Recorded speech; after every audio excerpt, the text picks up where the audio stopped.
मान्यवर, मैं थोड़ी स्पष्टता के लिए आंकड़ा देना चाहता हूं। मई 14 में श्रीमान नरेंद्र मोदी इस देश के प्रधानमंत्री बने, तब से उनको आपत्ति है। तो एनडीए क्या क्या जीती? 3 लोकसभा चुनाव हम जीते, 41 राज्यों के विधानसभा चुनाव जीते, तो हम 44 विधानसभा टोटल चुनाव जीते हैं 2024 से 25 तक। मगर वो भी 30 चुनाव जीते हैं अलग अलग विधानसभा में, 30 जगह पे। अगर मतदाता सूची करेक्ट है तो क्यों शपथ लिया, क्यों चुनाव लड़ा? आप बताइए देश की जनता को। आप लोग यहाँ कैसे पहुंचे? श्री राहुल गांधी जहां से चुनकर आए थे, वो वायनाड की मतदाता सूची में भी मेरी पार्टी ने प्रेस कॉन्फ्रेंस कर इसी प्रकार की डिस्क्रिपेंसी को बताया है। इसका जवाब नहीं देते। हमने अमेठी का भी बताया है, इसका जवाब नहीं देते हैं। मान्यवर, ये चुनाव की मतदाता सूची में जो थोड़ी बहुत गलतियां हैं, उसको वो लोग मुद्दा बनाते हैं चुनाव हारने का। चुनाव हारने का कारण है नहीं, मैं अंत में बताऊंगा क्यों हारते हो चुनाव, मैं बताऊंगा मान्यवर अंत। परंतु फिर भी चलो मान ले कि मतदाता सूची ठीक नहीं है, तो गहन पुनर्निरीक्षण का मतलब ही ये है कि मतदाता सूची को सुधारने की प्रक्रिया। अब इसमें आपके बीएलए सहयोग नहीं करते हैं, आप उसका बहिष्कार का ऐलान करते हो, आपकी राज्य सरकारें जहां है वो मदद कम करती है, तो कैसे मतदाता सूची का शुद्धिकरण होगा? जो आपकी डिमांड है वो ही चुनाव आयोग कर रहा है। आपकी डिमांड है कि मतदाता सूची ठीक हो, वो चुनाव आयोग कर रहा है। मगर हुआ क्या है मान्यवर मालूम है? इनको अब अगर प्रेस में कोई पत्रकार उनको पसंद ना आए ऐसा सवाल पूछते हैं तो तुम बीजेपी के एजेंट हो ऐसा कहते हैं। मान्यवर, सवाल जो भी हो उसको लेना चाहिए। मान्यवर, पत्रकार कभी बीजेपी का एजेंट नहीं होता है। मगर आप अगर ऐसा मानते हो कि लोकतंत्र में आपको पसंद आए ऐसे ही सवाल पत्रकार पूछे, तो ये नहीं हो सकता। इमरजेंसी नहीं है भाई, इमरजेंसी नहीं है।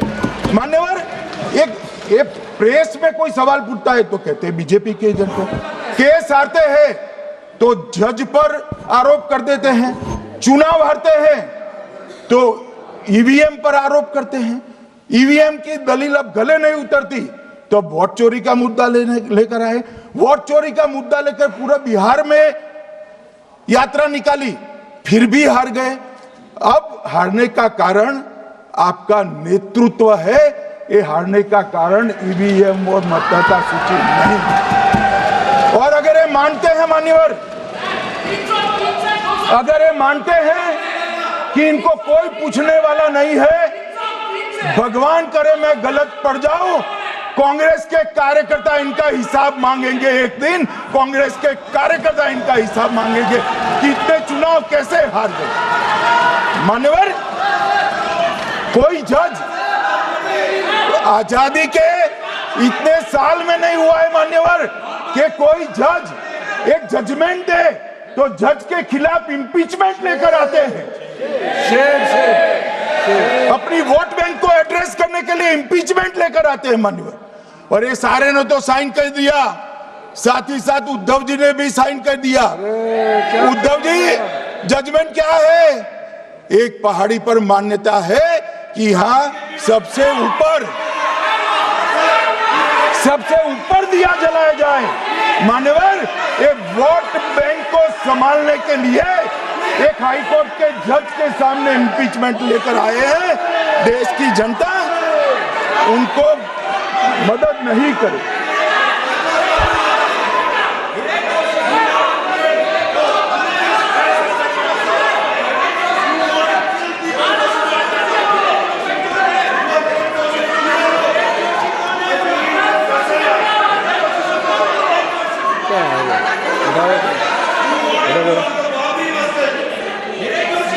प्लीज नो, माननीय गृह मंत्री जी।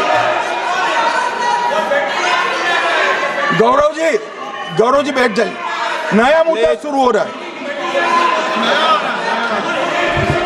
प्लीज, अरे भैया प्लीज मेरी बात सुनो ना। माननीय गृह मंत्री जी, माननीय गृह मंत्री जी, माननीय गृह मंत्री जी, नया मुद्दा शुरू हो रहा है, फिर से खड़ा होगा माननीय होना, आप बैठ जाइए। प्लीज। नो नो, ये तरीका no no. Manikam ji please बैठिए। नो, ये तरीका ठीक नहीं है। प्लीज बैठे बैठे बैठे। हर आपको ज्यादा समस्या है क्या हर 2 मिनट में खड़े होने की? हर 2 मिनट में खड़े होने की समस्या है क्या आपको लोगों? बैठिए, ऐसे नहीं चलेगा। मान्यवर, 2014 के बाद अरे दादा ये भी बैठ गए, अब बैठ जाओ। मान्यवर, 2014 के बाद हारने की परंपरा शुरू हुई। हारने की परंपरा शुरू होने के बाद हाँ जीते ही है, मगर हारने की भी परंपरा हुई है। मान्यवर, हारने की परंपरा शुरू करने के बाद इन्होंने सबसे पहले ईवीएम को निशाना बनाया। आज मैं आपके माध्यम से सदन को और सदन के माध्यम से देश की जनता को बताना चाहता हूं, ईवीएम कौन लेकर आया इस देश में? मान्यवर, कौन लेकर आया? 15 मार्च 1989 को जब राजीव गांधी इस देश के प्रधानमंत्री थे, तब ईवीएम लाने का कानूनी बदलाव किया गया था। सुन लो। अब राजीव गांधी के ईवीएम के कानून का भी विरोध कर रहे हैं।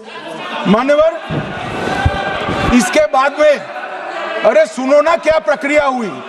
इसके बाद में ईवीएम के खिलाफ किसी ने याचिका करी। इस देश की सर्वोच्च न्यायालय के 5 जजों ने बैठकर ईवीएम के कानूनी बदलाव को 2002 में उचित ठहराया। मानो राजीव गांधी को भी नहीं मानते, सर्वोच्च अदालत को भी नहीं मानते हैं। फिर 98 में मध्य प्रदेश, राजस्थान और दिल्ली, इसमें सिर्फ 16 विधानसभाओं में इसका ट्रायल लिया गया। कितना केयरफुल है ये भी बताता हूं। हुडा बैठो, ये भी कितना केयरफुली चुनाव आयोग आगे बढ़ा है। मध्य प्रदेश, राजस्थान और दिल्ली, ये राज्यों की सिर्फ 16 विधानसभा में इसका ट्रायल लिया गया। हर प्रकार से चेक कर ईवीएम का उपयोग सबसे पहली बार पूरे देश में 2004 में हुआ। 2004 का महत्व है माननीय, सबसे पहले 2004 में हुआ। पूरे लोकसभा चुनाव हमारे समय में ईवीएम का उपयोग हुआ। लाए राजीव गांधी, वहां से लेकर 2004 तक। और 2004 के चुनाव में कौन जीता भाई? वो जीत गए। उस वक्त ईवीएम की चर्चा बंद। 2009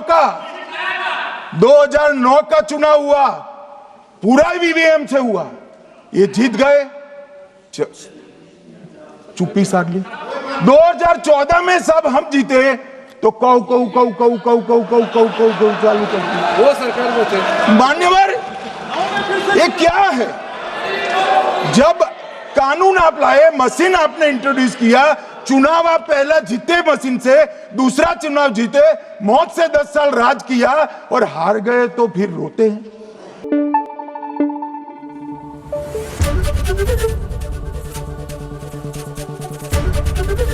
एबीपी न्यूज आपको रखे आगे।